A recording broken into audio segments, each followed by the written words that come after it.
Whose house is this? Carrie Fisher. And she's a little crazy, so get ready to run. And she showed up, and we learned that Carrie and James Earl Jones have never met in real life, because in Star Wars, James was in a sound booth doing Darth Vader and had never been to the set. And we had a very, little scene that was had to bounce off each other. It's not funny anymore, James! Then why am I laughing? As they were approaching each other, Carrie said, "Dad," which was hilarious because Darth is her father in Star Wars. So it was sweet. It was finally good to meet her. All right. Hello, everyone, and welcome to War of the Stars, a Star Wars podcast. It's from deep in the Outer Rim, far beyond the watchful eyes of the Galactic Empire. My name is John Mark Tolley, and joining me today, as always, are my two co-hosts, Garrett K. Jones. And Brian Z. Karasik. I see you got the middle initial now. I'm proud of that Z. Let me guess. And Zeppelin. Zygmunt, it's Czechoslovakian, after my grandfather who flew Spitfires in World War II. Oh, very cool. Very cool. Kind of an X-Wing pilot of his own. Well, as you could probably already know, if you've seen the news, we lost another. As you see right there, James Earl Jones became one with the Force today. This one hit different for me. I think the only one that of the Star Wars actors and actresses that we lost that hit as hard, or if not harder, was Carrie. I don't know. It's just something, and we were just talking about, me and Brian were just talking about this before you got on, about how, he's one of those people who transcended different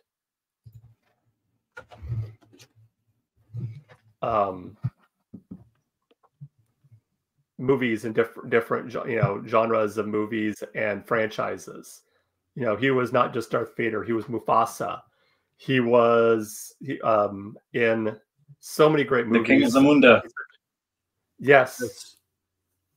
Wasn't he Mufasa twice? He was also in the live action, wasn't he? Yes, he was. Yeah. Because who else? Who else? He was also in The Sandlot. Yeah. And he played Admiral Greer in The Hunt for Red October. Yep. Roots, Coming to America. CNN interstitials. Yeah. Yes. He also was in The Color Purple, the original by Steven Spielberg. Mm-hmm. Yeah, I just what I appreciate about him, one of the things that whatever role he had, he understood what he was for that role. And what I mean by that is there was an interview, and I was watching the documentary on David Prowse, who was, of course, the man behind the mask for most of the original Star Wars trilogy. And anytime James Earl Jones would be asked about playing Darth Vader, what it was like to play Darth Vader, he would basically say that I was just special effects. That David Prowse was the man who brought Vader to life. He just presence added the voice. And I really appreciate the presence, and I really appreciated that, because I mean it had to be both of them working in sync, even though they may not have even seen each other. They both had to be working in sync. James Earl Jones had to look at the movements of what David Prowse was doing and then add a voice to that. Isn't it kind of established that Prowse had no idea he was being voiceovered? I think so. Yeah, Part of that Prowse documentary, he discusses at some length, taking his mom to see the movies and being surprised that not only is his face not in it, his voice isn't either. But he has a fairly rural English accent, and so they called him Darth Farmer on site. Yeah, You're a part of the Rebel Alliance and a traitor. Take her away. It was also somewhat high pitched. Oh, like not super high pitched, but not like that deep, dark, menacing that they're like James Earl Jones had. It would be, it was just a well. Prowse a was a bodybuilder. I mean, he has an amazing presence, but he's not a voice actor. No, I think he's made a lot of hay out of that, and I don't care for an actor who signs memorabilia with the name of his character. I don't know if you've seen this, but he very commonly will sign Darth Vader pictures, Darth Vader, and I think that's I don't know, it doesn't ring true with me. One thing I love about James Earl Jones on that same Big Bang Theory episode earlier in the episode when they meet him. They just see him at a restaurant, and Sheldon approaches him very nervously, and he just doesn't know what to say, and he's so embarrassed. And James Earl Jones glares at him and says, "Let me guess, you like Star Wars?" And he says, "Well, yes." Or James Earl Jones says, "I like Star Wars too," and the two of them just hang out. I love that kind of an iconic performer who still doesn't take themselves too seriously. Like they appreciate not only what they bring to the role, as you say, John Mark, but also what the role brings to them, and what that role has brought to the fans. I never have any sympathy for famous people who don't like being famous. Like you've put your all into becoming good at this thing that you do, and now you're world famous for it, and everywhere you go people recognize you. That was your end goal. And I love that James Earl Jones does not seem to have ever I can't find one. When I first saw that he had passed, I looked this up. You can't find one incidence of him being precious about it or being a jerk. He's just like nothing but generous with the fans. You got to love him. One thing I did like when I was a few years ago when I was teaching freshman English, and we were talking about writing biographies and stuff like that. And I was listening to a podcast by Mike Rowe, and he one of the episodes was talking about it was the focus on it was about James Earl Jones and how as a kid he had a huge stuttering problem. I mean, you look at his repertoire of work and the kind of voiceover jobs he's done, especially Vader, which has lasted almost 50 years. And he started off as a stuttering problem. And the thing that got him is that he wrote a poem about a grapefruit, about this piece of citrus. And he was like, he had to be a freshman in high school at the time. And his teacher, trying to encourage him to read out loud, said, I don't believe you wrote this. I'm going to give you a failing grade. Get up here and read it. And it forced him to get over the stutter. And by the time he was graduating high school, he was reciting Shakespeare. And his confidence had been boosted. I'm just like, that is so cool. That is such a great thing to know about him. Yeah, definitely. I think voice acting is so fascinating for that. It accesses a whole different part of your brain.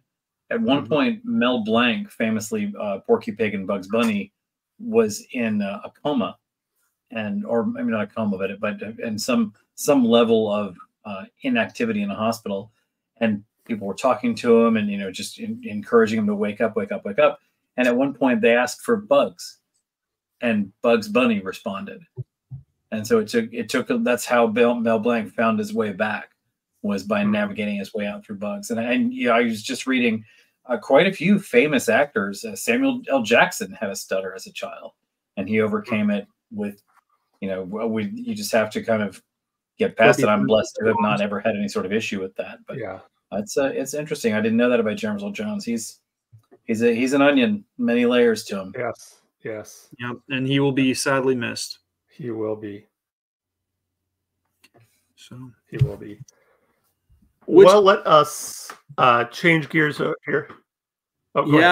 It's kind of interesting that we were mentioning in our group chat earlier today that it was kind of ironic that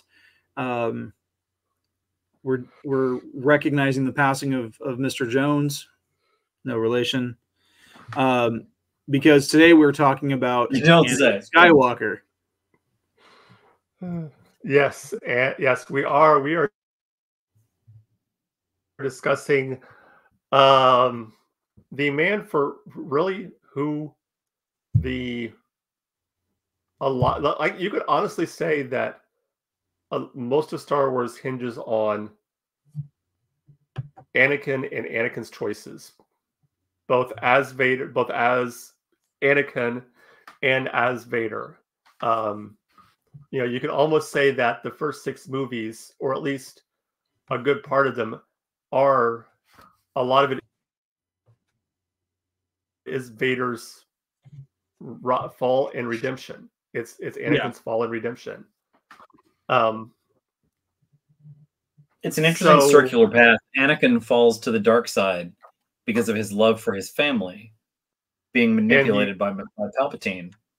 And then he falls back to the light side, if you will, falls from the dark side for his love for his family, being not manipulated, but called to by Luke.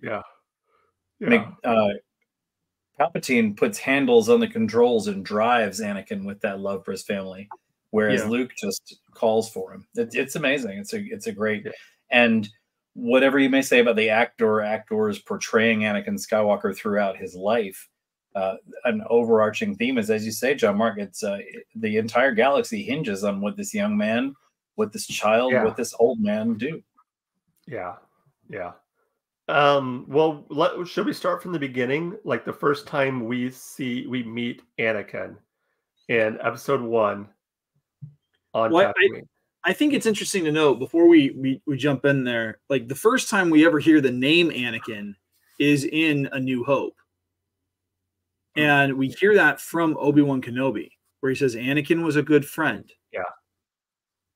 The only other time we hear that name again is in Return of the Jedi, after the Empire. Vader. And do we hear it in Empire?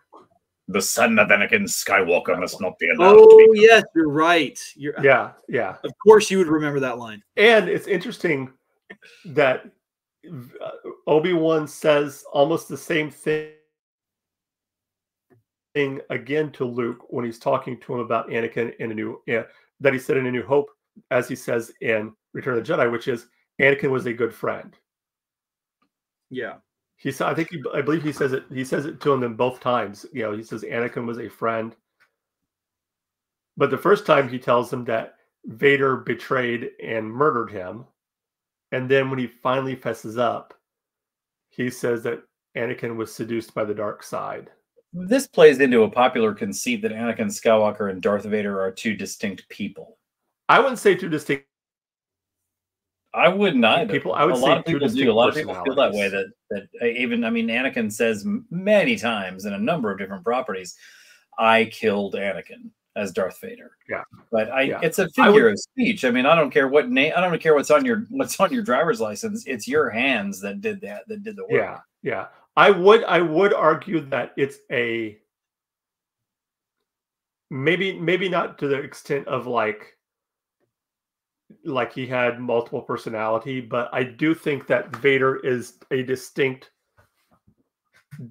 different than Anakin. Like there was some sort of mental break when Anakin fully became Vader that separates the two. When he lost everything that ever mattered to him and irredeemably.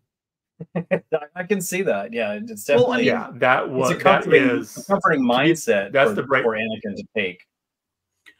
Well, I think it's interesting because we're talking about the dichotomy of personality here, and I think the thing that jumps out to me is not to blend franchises here, but John, you're wearing a Batman shirt, and there is I've got a book called The Psychology of Batman. It's fascinating, but what's interesting is like you look at the persona that he becomes because of his trauma, because of the loss and the grief. And now granted, the grief on Vader's part and Anakin's part is brought on because of the choices he makes, not because of something that somebody else does to him. But there is some of that as well. But I mean, you go back and you look at Batman. Batman really believes himself to be Batman.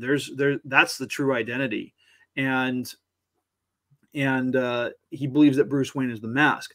In the case of Vader, like Anakin is the true self, and he wears the guise of Vader literally and figuratively as the mask. Whereas for someone like Palpatine, he really is Darth Sidious, and the politician is the mask. Yeah. Also, Vader's armor is constructed explicitly to separate itself from Anakin. I mean, he's referred to as a cyborg, and I guess technically he is, but that armor is designed to cause him pain.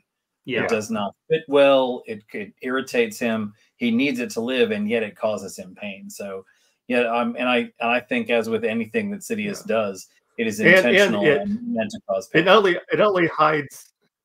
It's almost like, you could almost say it like, I just thought of this, a shell, where the Vader costume is the shell, and buried deep within that shell is still Anakin, but it's so buried and it's so covered, and you got it so covered up that center who was Anakin has been buried so deep down that it's almost unrecognizable. A truly beautiful insight into Anakin's mindset is the episode 3 novelization by Matthew Stover. The description of how Anakin feels when he awakens as Vader is spoken in second person. You awaken, you feel. And it describes Anakin reaching out for the Force, but he's lost so much of himself, both physically and emotionally, he can't reach it how he used to. And it's likened to being a musician who can no longer play his instrument.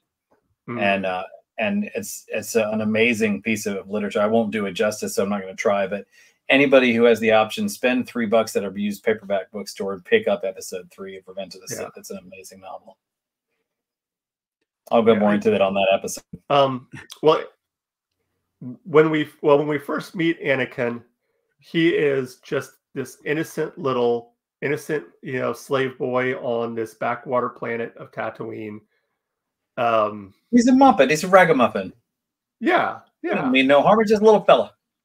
Yeah, he is, and with a very unfortunate Pete Rose haircut. Yes, it was the 70s, or the prequel to the 70s. Yeah. I thought they did a great job at the prequels, by the way. I was sort of mimicking, like, you can kind of see where the hairstyles would go. Yeah, especially on Tatooine. Everyone's got that shaggy hair look. One of a Palpatine meme I made was, say what you will, I never made my apprentices wear a rat tail. No, just poorly constructed armor that causes them agonizing pain. I think it's charming that Anakin just wants to drive a pod racer. He knows he's good at it, but he's not cocky about it. He's just like, I just want to try. And he's, I rewatched the episode 1 recently, and Jake Lloyd got a lot of grief, obviously, that's well documented, but he was a child who was playing a callow, feckless child. But it's charming to see what he did, who he was then, especially knowing where he would be. I'm sure you saw the poster when episode 1 came out of Anakin standing and just walking away from a building, casting the shadow of Darth Vader on Vader. Yeah, that's one of my. I thought that was really, really cool. And I remember being in the theater and we get watching the premiere and seeing that scene where he gets really excited and goes, yippee! And that was a little, I think that was a little, kind of goofy and kind of takes you out of the moment just for a moment. But someone sitting next to me was like, dude, this is the kid who's supposed to be Darth Vader. He's such a wuss. And I'm like, dude, he's like 9. He's a kid. He's not Darth Vader yet. Yeah. And to your point, the yippee and now this is pod racing. Those lines, we look at them with our somewhat cynical older mind. But that's something a 9-year-old in a starfighter would say. Yeah, I mean, to be honest with you, that's something I've been able to rewatch I'm in a movies. starfighter. Woohoo! my daughter is only 6.5. We haven't watched a lot of the movies yet, but we've watched clips. But I've gotten to see that movie through her eyes, and as a father of a 6-year-old, I've seen my daughter say some things in Joy that cynical 20-year-old me might have thought were, oh, come on, that was so corny. Yeah, she's 6. Of course it's corny. Exactly. And Yippee is specifically one of them. She said it today on a rope swing. So yeah, I think it doesn't ring true with a lot of people because it doesn't sound spacey. It reminds me of Empire Strikes Back when Han Solo says, "I'll see you in hell." Oh, where did that come from? Like we have no concept of hell as a metaphorical location in all of Star Wars, but Han comes out with that. And actually, yes, we do. It's called Raxus Prime. Oh, of course, naturally. And there's a planet named Biss, BYSS. But be that as it may, I think, I've said more than once, I think Jake Lloyd got a bad deal. I think he played the character well. Yeah, as well as one might expect, with somewhat stilted dialogue and there was just a lot of weight put on him, but a lot of the strength of Anakin's portrayal in episode 1, I think, comes from us. You got to do a little bit of work for him. He's just playing a goofy kid who wants to get out of slavery. We know where he's going to go, and I think knowing his future puts a different light on that role. I think a lot of people, a different child actor might have portrayed that a little bit better. But I'm glad that we got this sort of happy-go-lucky kid. He was nowhere near as vicious as he should have been growing up in slavery. Yeah, and I think a lot of people maybe wanted, maybe they wanted to see like, oh, this is the kid who's going to turn into Darth Vader. He needs to be moody and brooding and. Well, and we do. Like Damien in The Omen. Oh, I'm so sad. The world is like, he's a 9-year-old. Yeah, but we do get that because like whatever he suffered as a kid, like he remained hopeful because his mother was still alive. She was still there to care for him and direct him and help him through the pain and the humiliation of being a slave. Like he was born into it. Yeah, he didn't have a choice. It wasn't like he made some kind of mistake, had a gambling debt, and bam, he's a slave. He was born into this. And he didn't do anything to ask for that. No, and so he did what he could, and to help his mother, and then, but then once he gets away from Tatooine and he has some time to learn about it, I mean, he has all these memories of growing up like that, and now he's free, and that kind of charges his mindset in a lot of ways. We see this through the Clone Wars series, where he sees slavers, he sees the Trandoshans, he sees was it the Zygerians, the ones that are look like purple cats. Mm-hmm. He sees all of these different people groups where slavery is allowed. Yeah, throughout the galaxy, and you can see him slowly but surely getting frustrated. So when we get to that scene in Attack of the Clones, which is probably by far one of the better sequences in that film, and he goes searching for his mom, he finds her, she dies in his arms at the very last second, like she was just holding out to see him one last time. That is heartbreaking. Yeah, and to see that, you can, like, there's a moment where you see him break. And that's when he draws his lightsaber, and that's when he slaughters the entire village. Yeah, not just this is where he gets that taste. In the past, he's been in fights. He has cut off limbs. He's done other things. He's made open-ended threats that weren't going to go anywhere because he knew that Obi-Wan was going to hold him back. Obi-Wan's not there to hold him back. All of his worst impulses of everything that he's ever suffered come bubbling to the surface in the worst way. And he lets loose. And then there's a part of him, like when he's talking with Padme, there's a part of him that he kind of likes it because of the power it provides him. But at the same time, there is so much self-loathing. So all the self-loathing that he feels later on as Vader this is just like this is just a small example of what he will eventually feel for the majority of his life. Yeah. And if we could just go a bit, and I know we're talking about Anakin, but with Padme and her reaction, this is,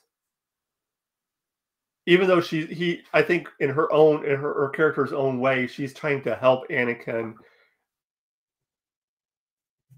and understand when she says what she says, that, you're basically, you're entitled to these feelings, you're only human. I think in Anakin's mind, she was co-signing what he did. Well, she absolutely was. Oh, she's instead of missing red flags. Yeah. Well, a wise old owl once said, "When you're wearing rose-colored glasses, all the red flags just look like flags." Exactly. Instead of doing what the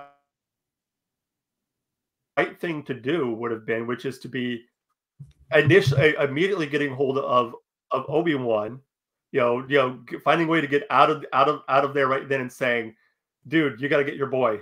He's gone." Well, although Obi-Wan wasn't really in a place to do that because he was either stuck on Kamino getting that's right. He was he was being held captive by the Geonosians. That's when he was by the Geonosians. But at least if I may dip into Dungeons and Dragons for a minute, Obi-Wan is pretty much lawful good at this point. Yeah. And the Jedi are supposed to be the same. So once you have one of them taking what is objectively a chaotic evil act, there's got to be some repercussion. And unfortunately, the Jedi have literally one punishment, and that's you're out of here. Which I think a lot of what led to Shmi's death and Anakin's break as a result of it feeds directly in his not ability, but his propensity to fall to the dark side, because he was a slave. The only reason he was freed is because he was instrumental in the Jedi's plans. Basically, Qui-Gon wanted him, so Qui-Gon cheated a local merchant to get him. But Anakin has to be aware this could have been prevented. One more game of chance with Watto. Qui-Gon could have brought Shmi with him. And all of that comes down on Anakin at that moment. His mother dies. Yeah. All of this could have been prevented. The Jedi are supposed to be all powerful. They're supposed to be this force of good in the universe. Where are they? Why did they let this happen? And I think that's what gives Palpatine yet another handle on Anakin to steer him in the direction that he needs to go. Yeah. Yeah. And I don't think it helped that Obi-Wan at that time in their career together, Obi-Wan was trying to do the best he could from the lessons he learned from Qui-Gon, but the problem was, while Qui-Gon was a great mentor, and he really was, Obi-Wan struggled with making that connection because he was kind of forced to promise to teach Anakin. Yeah. And there is some reluctance to that. Mm-hmm. And which is kind of interesting because, like, you go back into Obi-Wan's history, nobody wanted him to be their Padawan either. He was almost aged out into the Agri-Corps before Qui-Gon came around and said, "You know what? He's the one I want to train. He's the kid that I want to bring up in the Force." And so Qui-Gon was trying to impart that bit of wisdom on Obi-Wan, but Obi-Wan was reluctant and I think a little resentful that he had to train this kid that they shouldn't have even been bringing along in the first place. Right. There's so many shouldn'ts have in that relationship. Like Obi-Wan shouldn't have. The only reason he was made a knight was because his master died. Like he wasn't done. He was a Padawan, and they kind of hand waved him through because like who's going to take him on for like the next 3 months before he's really knight? Just go ahead. But and I think another thing that didn't help with that relationship between Anakin and Obi-Wan was usually there is a lot bigger of an age gap between master and apprentice. And there was an age gap, but it wasn't like this huge, so that the relationship between the two, whereas normally the relationship between master and Padawan would be more akin to father and son or father-daughter, where this one was more like Yeah, Obi-Wan even said it in episode 3, "You were my brother." Mm-hmm. So there was that familiar relationship where Anakin saw himself as, I think, throughout the entire time, through most of the time, even when he was still a Padawan, he saw himself as Obi-Wan's equal. And the Padawan should never see themselves as the Master's equal. Yeah. And the one relationship that really forced Anakin to see that he wasn't an equal was his relationship with Palpatine, especially after his turn, because you look at how Palpatine kind of grooms him for this Sith apprentice position. Like he's buddy with him. He is super friendly, always encouraging, really just getting in there. And he's very he was the father figure that he would have had with Qui-Gon, right? And that he didn't have with Obi-Wan. And while I think Darth Maul wanted to kill both Obi-Wan and Qui-Gon, I think Darth Maul was specifically told, it's never been explicitly said, but I think Maul was explicitly told, kill the Master, leave the apprentice. Because what that does is it creates a trickle-down effect where then even if Maul is killed off, or even if he survives, Palpatine can find another way to get rid of Maul for someone more powerful. Mm-hmm. Yeah, if Palpatine's good at anything, it is getting rid of people. Manipulating them, drawing them in, replacing them. Yep. Yeah. Of course, we have the relationship, as we mentioned with Padme, and that marriage, and again we get as we go into episode 3, at the end of episode 2 and into episode 3, once again Anakin's having nightmares. Yeah, and this time he is even more afraid to tell Obi-Wan or the other Jedi what's going on, because of, like you said, there's only one punishment for the Jedi for messing up. It's you're out of here. And the thing I find really harsh about that, I mean, I get that in religious orders you're going to have organizations where the worst thing that could happen to you is being expelled and ostracized. I mean, you see that in religious orders all the time, whether it's Buddhist monks or you see it with the Amish, you see it with Mormons, and other facets of religion. And it kind of sucks because, like, one of the things that doesn't pop up in the Jedi for an organization that's supposed to be so compassionate, there is no path to redemption for them. Once you're out, you're done. You're cut off. Yeah. Resources are gone. You're no longer a part. You can't come back, even if you leave voluntarily. And you have no money. You've made no social connections to anyone who's not in the Jedi Order. You have no place to live. The only thing you can do to make money is cheat people at gambling games or murder them with a lightsaber. I mean, there are some, or you can become a bodyguard to someone of importance, especially, I mean, if you're a Jedi, I mean, their chances are you could, get hired on as part of some senator's protection detail. But even then, those jobs are few and far between, because usually it's still a violent option. Your options are there is no competing peaceful religious order that also teaches brutally violent skills. It's a cruel, and especially the fact that the Jedi come to the Order predominantly as infants. I mean, out of a cradle into the Jedi Order, and then 20 years later, you knock some girl up, and now you're out, and nobody has any contact with you. What do you do? You better hope that she's a senator from Naboo, because man, you got to marry well at that point. You're right, Garrett. Yeah. I'd like to talk a little bit about two relationships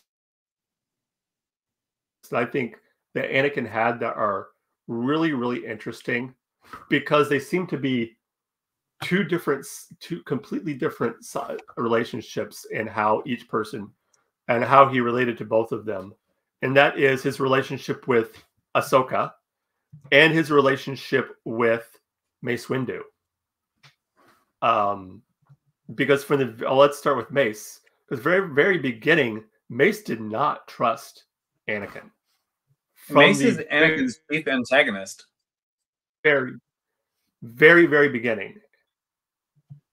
Go ahead. Day one, Mace wants to send him back to Tatooine. The child is too old. Yeah. Yeah. And stymies his progress every step of the way. As I've discussed previously, that is why Palpatine reveals himself to Anakin when Mace Windu is the senior Jedi on Coruscant. Mace Windu is Anakin's enemy. Mm-hmm. He opposes absolutely anything Anakin wants to do. And speaking of cruelty, what could be crueler than bring a child out of slavery to Coruscant, show him what you could have, and then say, nah, back you go. So yeah, there's Anakin. Yeah. Anakin, I think the seeds of hate were sown on day one on Coruscant when Anakin, in the midst of wondering at this miracle that's happening to him, meets the one guy who says, no, not for you. You don't get this. Yeah. Yeah, I think part of that has to do with just Mace's whole perspective. I mean, he was very much a follower of the rules, and I think part of that had to do with his own style of lightsaber combat, because being a practitioner of Vapad, that he's the practitioner of Vapad. Yeah, the practitioner. that puts him on a path where, like, if he's not rigid and if he's not careful with the decisions he makes based on all available data, he's going to do something wrong. He's going to slip up, and he's going to make the wrong thing is going to happen. And I think the saga bears him out. Mace was right. They should have sent Anakin back. Look how it ended up. Well, I mean, considering the fact that his lightsaber combat form drew him so close to the dark side, he could probably sense something on the verge of happening with Anakin. Whether he could put a description to it or not, he probably unconsciously sensed that. The boy is a Horcrux. I think you're right. Yeah. Yeah. But there's so many, when we're talking about, what ifs, there's so many. I saw one that was, what, like you just said, what if Anakin had gotten, instead of getting a hold of Mace Windu, if he had gotten a hold of Yoda, even, instead of saying, like, I know Mace doesn't trust me, I'm going to contact the person that I know will trust me, even though he's on Kashyyyk, I'm going to contact Yoda. And that's why it's the pinnacle of Palpatine's plan right there. It's the best decision he ever made, and he made it probably 10 years before he took that action. Yeah. He saw where that was going. Same thing with Kenobi. If Anakin had talked to Kenobi or Yoda, not Mace, that would have ended up. Oh yeah. But yeah, Mace is absolutely. I talk about D&D alignments. I think Mace is lawful neutral. He's more about the law than good or bad. And is it good to send this child back into slavery? Because by the way, how would that even work? Like, they're just going to dump him back on Tatooine, and Watto solved it. Honestly, I think at that point, he would probably have gone to be. He would probably go to live and work in Naboo. Yeah. Like Amidala would have brought him into that fold. She would have found some place for him. I think you're right. He would have been an excellent pod racer or an amazing Uber driver. Yes.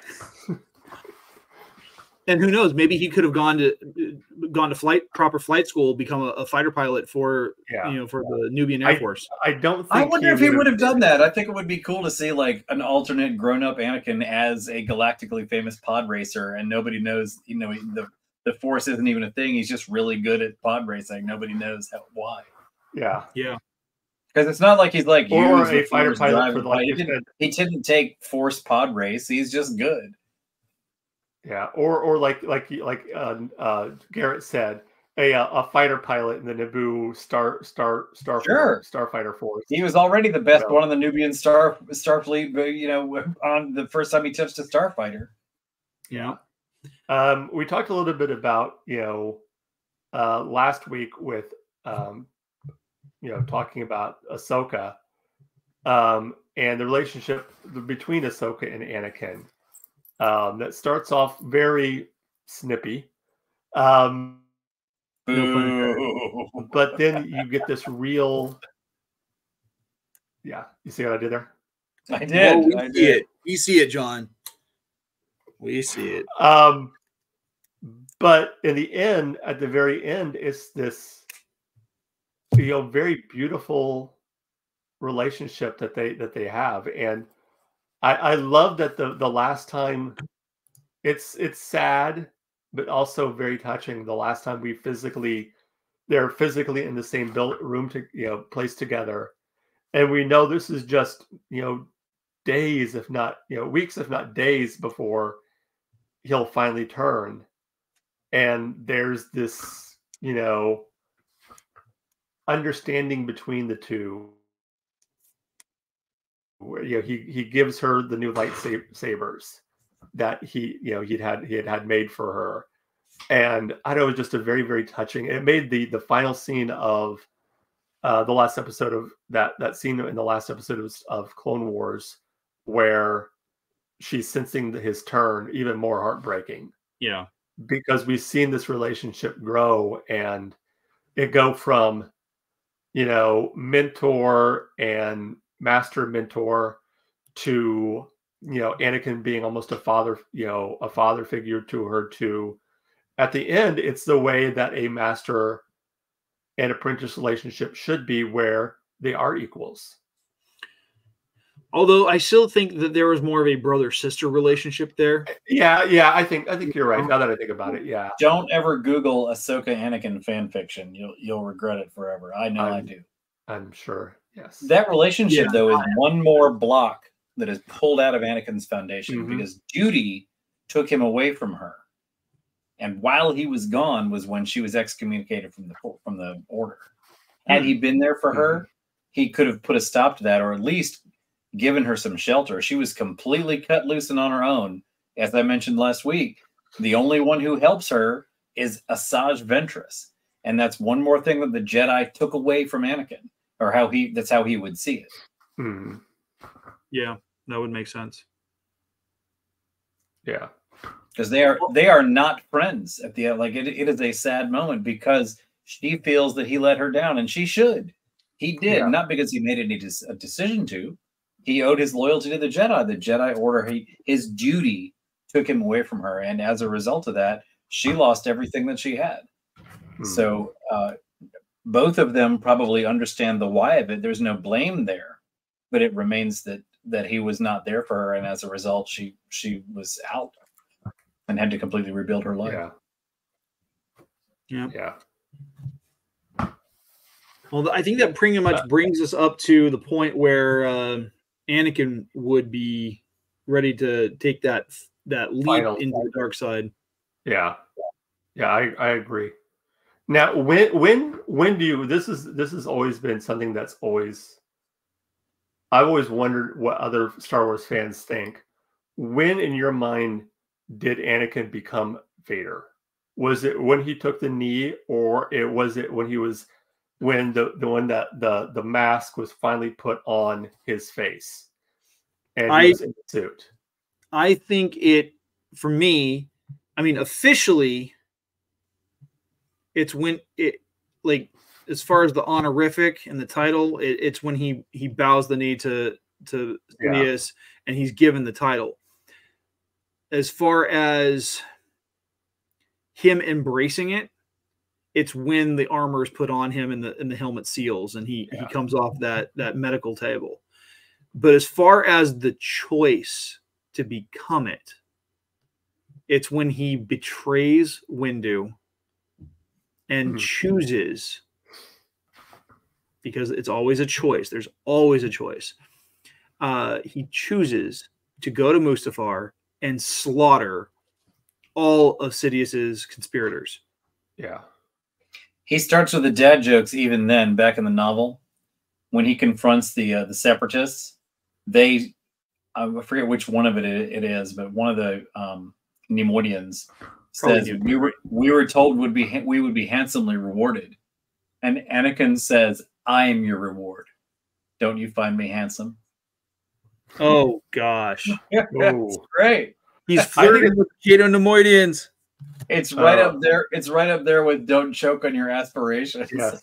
I find it interesting that you talked about, it's always a choice, and I think that was one of the keys to his final redemption is him taking the understanding the responsibility. I think even as Vader, he always found a way to put the blame on someone else. Yeah. He was like this because of Watto. Obi-Wan. He was like this because of Palpatine. He was like this because of everything else. And at the end, he finally had to come to the terms like, no, I made these decisions. No one else did. I may have been put in situations that were, conducive to me making these decisions, but I ultimately made these decisions, and now I'm going to make the right decision. It hadn't sunk in with him. I agree with you, Garrett. I think when he decided to betray Mace Windu is when he made that decision, but I don't think that he internalized it until he learned that Padme was dead. Yeah. Because even on Mustafar, he was mad at Obi-Wan for turning Padme against him. They're not good. You guys aren't going to settle down and live happily ever after. Now you're a Sith. I think in his mind, he still thought, I can make this right. I can make this right. I can still make this right. Evil for the sake of good. It just never works out. Yeah. Yeah. Very true. I mean, how he had somewhere in his mind, he thought that Padme would be okay with him killing all those younglings. But only once he finds out that she is dead, there is no going back. Obi-Wan is gone. Yeah. Yoda's gone. As far as he knows, Yoda is dead, and Obi-Wan will never be seen again. I think that's when he not so much decides to, but resigns himself to. Like, well, this is it. Like, I'm stuck in this armor for the rest of my life. I have literally one person I can talk to. So, yes, I'm evil. Yeah. And to his credit, he's really good at it. He really takes to it.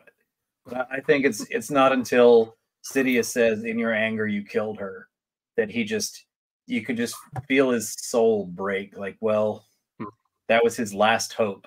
Now he has no hope of even reconciling with her. He knows he did wrong. He knows force choking her is going to be real hard to get past. But he still thought he could until he found out she was dead, and then it's all in. And Anakin doesn't do anything halfway. He's not just a Jedi. He's the best Jedi. He's not just he's not just a pod racer. He's the first human pod racer to win. So once Anakin says, "Well, this is what I'm doing now," he does it really well for about 20 years. Right? Yeah. All right. Well, guys, I think that is a good place to wrap up for our look at the Chosen One, Anakin Skywalker. Well, Garrett, I'm lost here. Sorry. I had a little brain. Wow. We'll edit that out. One of those days. It's a Monday. It is. It's dealing with some stuff at home that's neither here nor there. Anyway, Garrett, why don't you tell the people out there where they can find you at? All right. Well, you guys can find me on Instagram and X at GKJ_publishing, where I talk about my book series, The Archives of Sync Ran, as well as my show, The Right Way, which you can find on YouTube just by searching, going to youtube.com/c/GKJ Publishing, or just typing GKJ Publishing into the search. On the show, I talk about book recommendations, author interviews, and creative writing tips. And I have a whole new season getting ready to launch in just about a month. So I'm very much looking forward to that. All right. Brian, what about you? I am one of the archivists at the Sith Library and Archives on Facebook. On my Instagram as Corosis. Glad to see anybody out there. I'm fairly take a step back. And really, if you want to reach out to me through this show would be the most effective point at this point. But I love representing Sith culture, humor, and history. I've been a Sith guy since I was 6. I went as Emperor Palpatine for Halloween in 1980. So yeah, feel free to reach out. I'd love to talk shop with anybody out there who wants to hear about it. In fact, including tell me that I'm wrong. I'll hear it out. Brian, you're wrong. No, I'm not.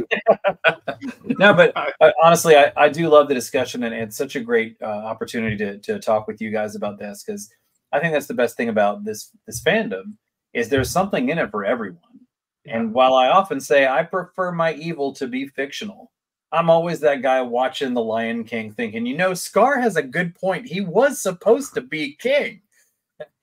He wants to be king. So did Simba. Simba has a whole song about it. The only difference was the murder.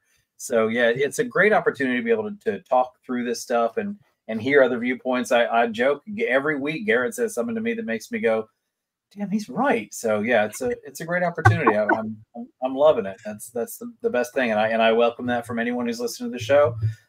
At no point will I not talk Star Wars. I was in an airport once wearing a Palpatine t-shirt, reading Darth Plagueis with a Palpatine cane. And this guy who's clearly a fan was like kind of hovering around me, to like kept making eye contact, but then skidding away. And I caught his eye. I said, hey man, do you want to talk about Star Wars? Yeah. We got to hang out. It's just, I had that happen with, I was wearing my War of the Stars t-shirt, and I was in Dollywood in Tennessee. And I was sitting there waiting. My wife was doing something, and someone noticed my shirt. It's like, oh my gosh, Star Wars! Hey! So I was just talking with this random person in Pigeon Forge, Tennessee, about Star Wars, and yeah, it's fun how that happens. Anyway, if you want to get a hold of us right here on War of the Stars, you can email us at warthestars1@gmail.com. Or that is also our handle on X. Instagram is at war_of_the_stars1. YouTube, just check out SW Child. Again, I'll be changing that soon, but anyway. Do we have any idea what we're going to change it back to? Probably WOTS.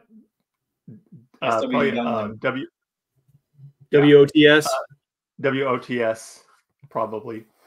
The WOTS. WOTS.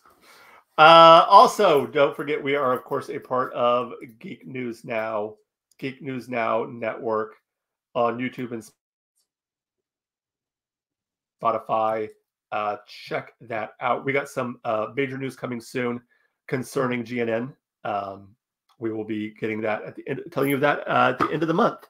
So that's called foreshadowing. That's a literary device. That's not really foreshadowing, as it is just like abject telling. So, okay. Foreshadowing is like way more hints and tips. This is GNN. Yes. Gosh. But yeah, check them out. All the shows. We have. I don't know How could we not? My brain right now. Anyway, if you want to support the show, Spotify.com/War of the Stars. Ko-fi.com. I just said Spotify. I don't know why I said Spotify. Wow, I am out of it. Dude, you need some Ko-fi. I do. Well, it's kind of late for coffee right now. Or you can go to our Spreadshirt shop, spreadshirt.com/war-of-the-stars-Rendar. Rendar's not on there. No, he's not. All right. What do we have coming up next week? Next week, we are having a special guest, Amanda Curtis from the Slashing Sabers podcast, and we are going to be discussing the women of Star Wars. And indeed. So look forward to that. It's always fun to bring in other guests on the show. And this one should be a fun one. So we hope you'll join us next week. And as far as this week goes, remember, this is not just my Star Wars. This is not just your Star Wars. This is our Star Wars. Until next time, may the Force be with you. Now this is pod racing. It's the circle of life. Yippee.